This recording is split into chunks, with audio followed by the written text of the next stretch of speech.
सहेली का ससुराल। ये कहानी शुरू होती है आलिया के घर से, जहां सुबह के 10 बजे तक आलिया खर्राटे ले रही थी। उठेगी कि नहीं तू? हाँ, एक तो खुद मेरी जान खाती है, ऊपर से इस नताशा को भी बुला लेती है। नताशा, उठ जा नताशा। सुबह हो गई क्या? नहीं, अभी रात है नताशा। तो फिर आप मेरे कमरे में क्यों हैं? अपने घर जाइए ना आंटी जी, अंकल जी वेट कर रहे होंगे, क्योंकि ये मेरा घर है और मेरी बेटी का कमरा। उठ तो, जब देखो मुंह उठा के यहाँ आ जाती है। ऐसे कुछ बोलने की जरूरत नहीं मम्मी, ये मेरी बहन है। बहन, तेरी शादी से ज़्यादा तो मुझे नताशा की शादी की फिक्र होती है। इसकी शादी होगी तब जाकर तुझ में कहीं सुधार आएगा, वरना हमेशा की तरह तुम दोनों ग्रेजुएशन में फेल होती रहोगी। और तभी विमल कमरे में आता है और कहता है, फिक्र मत करो, इस बार तुम्हें एग्जाम में बैठने की ज़रूरत ही नहीं पड़ेगी, क्योंकि सीधा मैं तुझे शादी के मंडप में बैठने का मौका दे रहा हूँ। लड़के वालों को बुला लिया है मैंने। ना पापा, मैं नताशा को छोड़कर कहीं नहीं जाऊंगी। उसकी फिक्र तुम मत कर, उसका उसके परिवार वाले देख लेंगे बेटा। और नताशा, वैसे आज तुम्हारे पापा से बात हुई है मेरी, वो भी तुम्हारे लिए लड़का देख रहे हैं, तो घर जाओ और अपना हुलिया सुधारो। हाँ, ये कहकर विमल और मीना कमरे से चले जाते हैं। अपनी सहेली से दूर होने के दुख से आलिया की आंखें भर आती है। तो फिक्र क्यों करती हो आलिया, मैं तेरे साथ दहेज में आऊंगी ना। वैसे भी शहर के चोमू लड़कों से मैं तो सेट होने वाली हूँ नहीं। और आलिया को देखने लड़के वाले पहुंच जाते हैं। मीना आलिया को तैयार करके लड़के वालों के सामने भेजती है। बड़ी होनहार है मेरी बेटी, सारा काम खुद करती है। सुबह 4 बजे उठकर योगा करती है, फिर नहा धोकर घर का काम, अपनी पढ़ाई, सब कुछ। वो सब तो ठीक है आंटी, पर मुझे कुछ और ही पूछना है। एक बात मैं पूछना चाहूँगा आलिया, तुम तब से दरवाजे पर झांक झांक कर क्या देख रही हो? कोई आने वाला है क्या? वो क्या ना, रोज़ एक कुत्ता इस वक्त दरवाजे पर आता है। आलिया उसे रोटी देती है तो बस उसी की राह देख रही है। ओह, आलिया जी की इस बात ने तो मेरा दिल ही जीत लिया। मुझे भी ना एनिमल्स बहुत पसंद है, तो मेरी तरफ से तो ये रिश्ता पक्का। अब रोहन ने हाँ कह दिया है तो फिर हम क्या ही कहेंगे। अब तो सीधा पंडित जी को बुलाकर शादी की तारीख निकलवा लीजिए विमल जी। यहाँ आलिया की शादी तय होती है, वहाँ नताशा की। अगले सुबह नताशा भागते हुए आलिया के घर आती है और उसे बताती है कि उसकी शादी फिक्स हो गई है। मैं कहती थी ना, कोई लड़का मेरा दिल नहीं जीत सकता, पर इस दिन ना जीत लिया। जीतता भी क्यों नहीं, मुंबई में जो रहता है मृदुल। क्या गोरा रंग, क्या बॉडी, ऊपर से करोड़ों की जायदाद है, सो अलग। मैंने तो कह दिया जल्द से जल्द तारीख निकालो शादी की। वैसे भी तू तो चली जाएगी, फिर यहाँ मेरा कहाँ मन लगने वाला है। कब की डेट है शादी की? तो सितंबर। तो फिक्र मत कर, मैं तेरी शादी अटेंड ज़रूर करूँगी, भले ही मुझे अपनी हल्दी के बाद भी क्यों ना तेरी शादी में आना पड़ जाए, मैं आऊँगी। नताशा और आलिया की बात विमल सुन लेता है। अब तो आलिया की शादी भी 2 सितंबर को ही होगी, वरना ये नताशा बारात में रोहन की जगह घोड़ी पर खुद बैठ जाएगी। शादी के बाद तो नताशा मुंबई चली जाएगी, पर कहीं ये शादी में ना पहुंच जाए। किसी तरह मुझे इन दोनों की शादी एक ही दिन करवानी होगी। और विमल सीधा पंडित जी को कॉल लगाता है। पंडित जी कुछ भी कीजिए, पर 2 सितंबर की तारीख निकलवाइए शादी की। 2 सितंबर को तो बड़े कम समय के लिए मुहूर्त है भाई साहब, और जजमान के लिए ये सुविधाजनक भी नहीं होगा। अगर मैं आपको 11,000 की भेंट दूँ तो हो जाएगा? अरे भेंट की क्या ज़रूरत है विमल जी, वैसे ब्राह्मणों को तो दान देना ही चाहिए। आप भिजवा दीजिए 11,000 मेरे घर में, मैं जजमान को 2 तारीख का मुहूर्त बता देता हूँ। और 2 तारीख को ही एक तरफ नताशा की शादी होती है, दूसरी तरफ आलिया की। जहाँ नताशा की विदाई पर उसका पूरा परिवार फूट फूट कर रो रहा था, विमल और उसकी बीवी बहुत खुश थे। आखिरकार अब उनकी बेटी और नताशा अलग जो हो रहे थे। पर ये तो विमल जी की गलत फहमी थी, क्योंकि आज के महान उपकरण मोबाइल फ़ोन को तो वो भूल ही गए थे।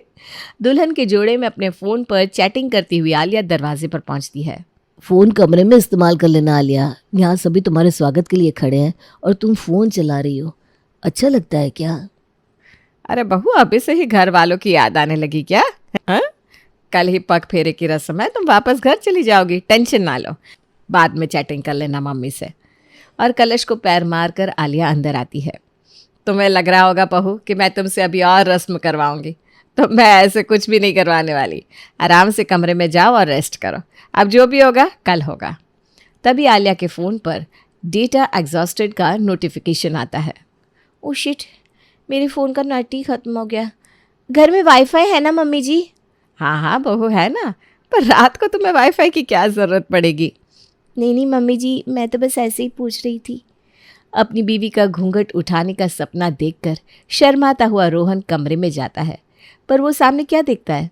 उसकी बीवी ने पहले ही नाइट ड्रेस पहन रखा है और वो वीडियो कॉल पर अपनी सहेली से बात कर रही है। ये सब क्या है आलिया? बाद में कर लेना नताशा से बात। आज तो हमारी पहली रात है, एक साथ एंजॉय करते हैं। अब मेरी दोस्त को उल्लू मत बनाइए जीजा जी। अभी बाहर आपने क्या कहा था? अभी रस में कर लो, बात कमरे में कर लेना। आलिया ने मुझे बता दिया, तो अब कमरे में तो बातें ही होंगी ना। और अपनी बीवी के फ्री होने के इंतज़ार में रोहन सो जाता है। अच्छा आलिया, मृदुल आ गए, मैं फ़ोन रखती हूँ। हाँ मुझे जगा कर तू जा रही, यहाँ तो रोहन भी सो गया। अब मैं क्या करूँ? नींद भी उड़ गई मेरी। क्या जीजू सो भी गए, वो भी आज की रात को? जो लड़का तेरे लिए 2-3 घंटे वेट नहीं कर सका वो ये रिश्ता चला पाएगा? मुझे नहीं लगता। अगली सुबह आलिया उठकर अपने पग फेरे की रस्म के लिए वापस से अपने मायके जाने को तैयार हो जाती है। यहाँ आलिया अपने घर पहुँचती है तो वहाँ नताशा और फिर से जम जाती है इन दोनों की मंडली। और बता नताशा, कैसे तेरे ससुराल वाले? क्या बताओ बहन, मेरी तो किस्मत ही फूट गई है। वहाँ तेरी सास तुझे आराम करने को कह रही थी और यहाँ मेरी सास मुझसे कुछ न कुछ करवाए जा रही थी। ऊपर से मृदुल को भी किसी काम में फंसा कर रखा था उन्होंने। कितना लेट आया कमरे में वो। हे भगवान, ये तो तू गलत जगह फंस गई रे। पर तू टेंशन ना ले, मैं हूँ ना। मैं एक अच्छे बाबा को जानती हूँ, उनके पास बस जाकर अपनी प्रॉब्लम बतानी होती है। वो तेरी सास को तेरे काबू में लाने में तेरी मदद करेंगे, और अगर उससे काम न बना तो फिर मैं तो हूँ ही। पग फेरे के बाद आलिया अपने ससुराल तो पहुंच जाती है, पर उसका मन नताशा के पास ही था। नताशा से वीडियो कॉल पर बात करते करते आलिया अपने ससुराल वालों के लिए नाश्ता बनाती है। कल तो मुझे शिक्षा दे रही थी और आज खुद वही गलती कर रही है। क्यों पहले ही अपने ससुराल वालों को बना बना कर खाना खिला रही है? उनकी आदत बिगड़ जाएगी। एक बार गरम गरम खाने की आदत लग गई ना, फिर तो अगर बिस्तर पर बीमार भी पड़ी रहेगी तब भी तेरे सास ससुर तुझसे खाने की उम्मीद रखेंगे। हाँ रे, ये तूने सही कहा।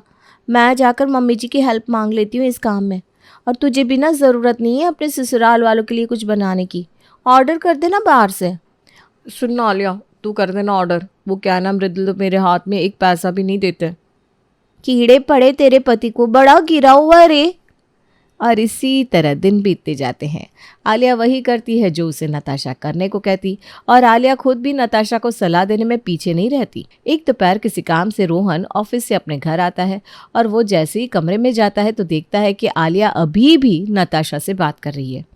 बाप रे बाप यार, तेरी ननद।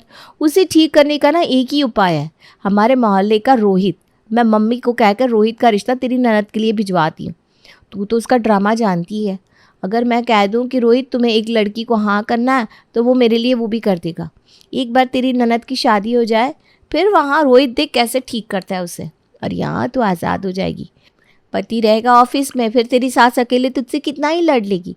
जब आगे पीछे तू ही दिखेगी ना तो अपने आप उसे तेरी मुट्ठी में आना पड़ेगा। ये सच है क्या आलिया? तुम क्या शिक्षा दे रही हो उसे? और किसी की लाइफ में इतना मत घुसो कि बाद में तुम्हें ही प्रॉब्लम हो। आप तो ऑफिस चले जाते हैं या कभी अपने दोस्तों के साथ घूमने चले जाते हैं, और मैं यहाँ अपनी सहेली से बात करती हूँ, उसमें भी आपको प्रॉब्लम होती रहती है। अभी अगर मम्मी जी प्रॉब्लम में होती तो क्या आप उनकी मदद नहीं करते? पर मैं और मम्मी एक ही परिवार के दो लोग हैं।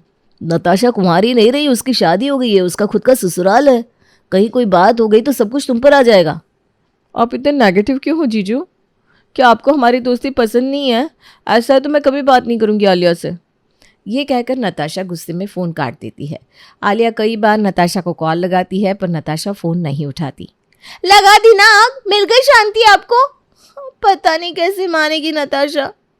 मुझे इसके पास मुंबई जाना होगा। आप ऑफिस से 2 दिन की छुट्टी ले लो, हम मुंबई जाएंगे।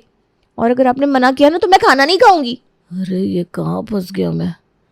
और नताशा के प्यार में आलिया उससे मनाने उसके घर तक पहुंच जाती है। आलिया को अपने सामने देखकर नताशा जोर जोर से ताली बजाकर हंसने लगती है। तो हंस क्यों रही है यार? देखा मेरा ड्रामा? मुझे पता था मैं अगर तुझसे नाराज होने की एक्टिंग करूंगी तो तू पक्का यहाँ आएगी। इसी बहाने हम मिल भी लेंगे। और जीजू से मेरी मुलाकात भी हो जाएगी। पर आज ना मेरी काम वाली नहीं आ रही है, सब कैसे होगा? ऊपर से मेरे सास ससुर भी तीर्थ को गए हैं। तू क्यों फिक्र करती है, मैं हूं ना। कहाँ है किचन, मुझे बता दे, 2 मिनट में सब संभाल लूँगी। और सच में आलिया किचन में जाती है, किचन की सफाई करके उसे अच्छे से ऑर्गेनाइज कर देती है। अपने पति के लिए और नताशा के लिए नाश्ता बना कर लाती है। अपनी बीवी को इतना काम करता देख रोहन हैरान हो जाता है। तुम तो कहते थे मुझसे काम नहीं हो पाता, मम्मी जी पापा जी के लिए कैसे करूँ मैं? प्यार जीजू प्यार, मेरी फ्रेंड को मेरे से बहुत प्यार है। चलिए ये सब छोड़िए, अब खाने पर फोकस कीजिए, फिर शाम को हम घूमने चलेंगे। शाम को मृदुल, नताशा, रोहन और आलिया घूमने जाते हैं, जहाँ हर जगह रोहन को ही पैसे खर्च करने पड़ते हैं, क्योंकि नताशा तो कहीं भी खुद पैसे निकालने को तैयार ही नहीं थी। मूवी के पैसे आपने दिए रोहन, तो डिनर के पैसे मैं दूंगा। अब खुद को बहुत बड़ा तिस्मार खान समझ रहे हैं? मेरे जीजू आपको पेमेंट करने देंगे क्या? मेरे जीजू हमारे शहर के करोड़पतियों में से आते हैं और मुंबई में आप पेमेंट करके बड़े बन जाएंगे। मैं अपने जीजू को यहाँ नीचा नहीं होने दूंगी। आखिरकार मेरे मायके की बात है, आप ही पेमेंट कीजिए जीजू। हाँ, बोलने दीजिए इनको कुछ भी। ये तो बड़ी चालाक लोमड़ी है, पर आलिया को ये बात समझ में क्यों नहीं आ रही? कहीं ऐसा ना हो कि जब तक वो समझे बहुत देर हो जाए। अब रोहन समझ चुका था कि उसकी बीवी के दिमाग में ये फितूर भरने वाली कोई और नहीं, नताशा ही है। 2 दिन नताशा के घर रहने के बाद आलिया अपने पति के साथ वापस अपने ससुराल लौट आती है, पर अब भी सब कुछ वैसा ही चलता रहता है। नताशा से पूछे बिना आलिया कुछ भी नहीं करती। एक रोज़ साड़ी बेचने वाली आलिया के घर आती है। बहू, तो अपने लिए कोई साड़ी पसंद कर ले और मेरे लिए भी पसंद कर दे। अगले महीने हमारी एनिवर्सरी है ना, तो रोहन कह रहा था कि छोटी सी पार्टी रखेगा, तो पहनने के लिए कपड़े तो लगेंगे। ये तो बहुत अच्छा आइडिया है मम्मी जी, मैं अभी नताशा को कॉल लगाती हूँ।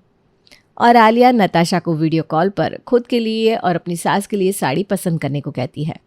ठीक है, पहले मैं अपनी साड़ी पसंद करूँगी। हाँ पापा कर लेना, और हमारे घर पार्टी होगी तो तू तो रहेगी ही ना। हाँ बेटा, तू भी आना और मृदुल जी को भी ले आना। भैया भाई साहब को तो मैं खुद इनवाइट कर दूँगी। और संतोषी और सुरेश के एनिवर्सरी के दिन नताशा अपने ससुराल वालों के साथ वेन्यू पर पहुंच जाती है। बहू से ज़्यादा तो नताशा ही हर जगह उछलती रहती है। यही है सही समय पटाखा फोड़ने का। वेटर जैसे ही बड़ा सा केक लेकर नताशा को क्रॉस करता है, रोहन वेटर के पैर में अपना पैर अड़ा देता है, जिससे वेटर का बैलेंस डगमगा जाता है और पूरा का पूरा केक वेटर नताशा की सास के ऊपर गिरा देता है। बहू, ये मैंने नहीं किया, मेरे पैर में किसी का पैर अड़ा था, इनका ही था शायद। मेरा पैर नहीं था मम्मी जी, ये ज़रूर आलिया की गलती है। मेरी बाजू में तो यही खड़ी है। करवा दिया ना प्रोग्राम का सत्यानाश तुमने। अंदाज़ा भी है तुम्हें कितनी महंगी साड़ियाँ पहनती है मेरी मम्मी जी। मेकअप 10,000 का है उनका। मुझे माफ़ कर दीजिए मम्मी जी, मेरी गलती हो गई जो मैं आपको यहाँ लेकर आई। ये क्या कह रही हो नताशा तुम खुद ही कहती थी ना कि तुम्हारी सास डायन से कम नहीं है, और आज तुम उनके लिए मुझसे लड़ रही हो, जबकि मैंने ऐसा कुछ भी नहीं किया है। हे राम, तुम तो खड़े खड़े इंसान को निगल जाओ, इतना झूठ। पर तुमसे और क्या ही एक्सपेक्ट कर सकती हूँ मैं, तुम तो हमेशा से यही थी ना, 1 नंबर की झूठी है ये मम्मी जी। अरे जो लड़की सारा काम आते हुए भी आधा काम अपनी सास से करवाती हो, वो किसी की सगी हो सकती है? यहाँ तक कि जीजू से छुप कर ना आलिया उनके कपबोर्ड से पैसे भी निकालती है। शादी के पहले भी कम चक्कर नहीं थे उसके।